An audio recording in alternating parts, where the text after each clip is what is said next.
Hello दोस्तों, dictation start होगी 3 second बाद।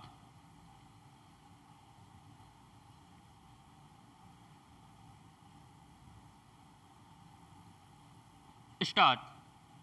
आदरणीय सभापति महोदय, सोवियत संघ की स्थापना की 50वीं वर्षगांठ पर भारत और रूस के नेताओं ने जो उद्गार व्यक्त किए, उनसे इसी आवश्यकता को बल मिलता है कि अशांति और समस्याओं से भरे इस विश्व में शांति, सहयोग और सह अस्तित्व की जरूरत है। जैसा कि भारत के उपराष्ट्रपति ने कहा, रूस ने क्रांति का एक रास्ता दिखाया। क्रांति के लक्ष्य अभी पूरे नहीं हुए, लेकिन लक्ष्य तक पहुंचने के लिए यह जरूरी नहीं कि हिंसा का ही रास्ता अपनाया जाए। जिस प्रकार ईश्वर तक पहुंचने के लिए धर्म अनेक हैं, उसी प्रकार आर्थिक एवं सामाजिक लक्ष्यों को पूरा करने के लिए अनेक पद्धतियां हैं। प्रत्येक देश अपनी आवश्यकता, संभावना एवं उपलब्ध ज्ञान और परंपरा के अनुसार अपने अनुकूल व्यवस्था का चुनाव करता है। यह भिन्नता झगड़े का कारण भी बन सकती है और सहयोग का स्वस्थ आधार भी प्रस्तुत कर सकती है। पैराग्राफ।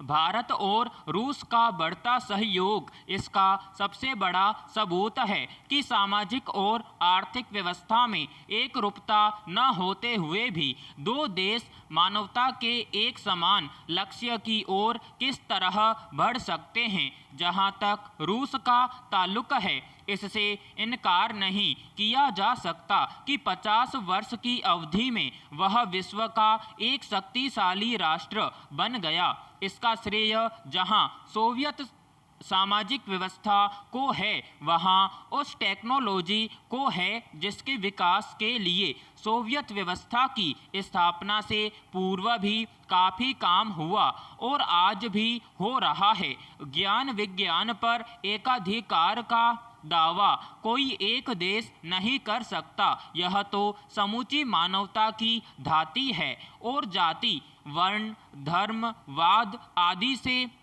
ऊपर उठकर उसके सम्मिलित प्रयत्नों का परिणाम है।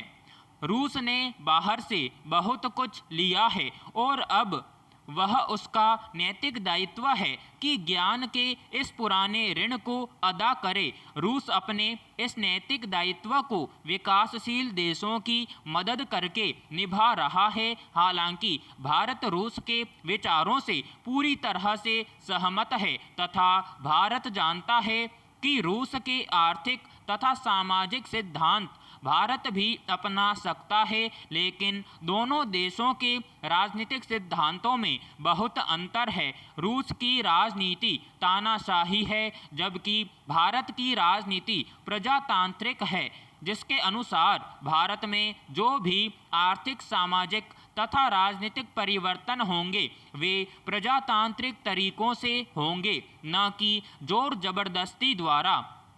यही वह मुख्य अंतर है जो रूस तथा भारत के राजनीतिक सिद्धांतों को अलग करता है। पैराग्राफ।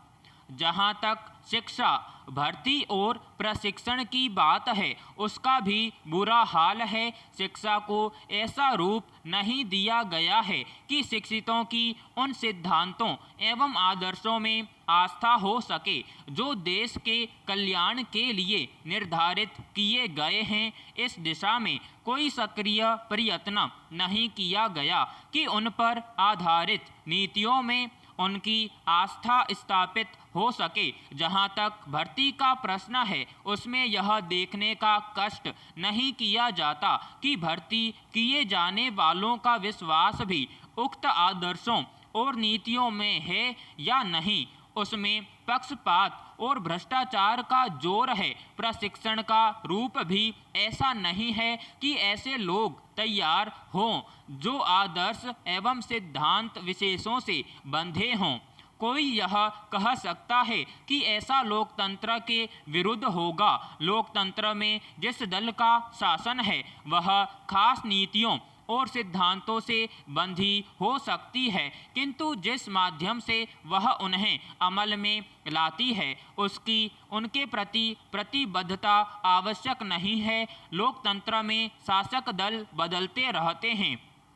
यदि शासक दल बदलते रहते हैं या किसी दल विशेष के आदर्शों एवं सिद्धांतों के प्रति प्रतिबद्ध हो गया तो वह किसी दूसरे दल के शासनकाल में अपने काम को सही अंजाम कैसे दे सकेगा। तब तो हर बार शासन बदलने पर प्रशासन तंत्र में आमूल परिवर्तन करना होगा। इसलिए उसकी प्रतिबद्धता की आवश्यकता क्या है? सरकारी नीतियों एवं आदर्शों के क्रियान्वयन के लिए मात्र माध्यम बने रहना ही उसके और देश के हित में है।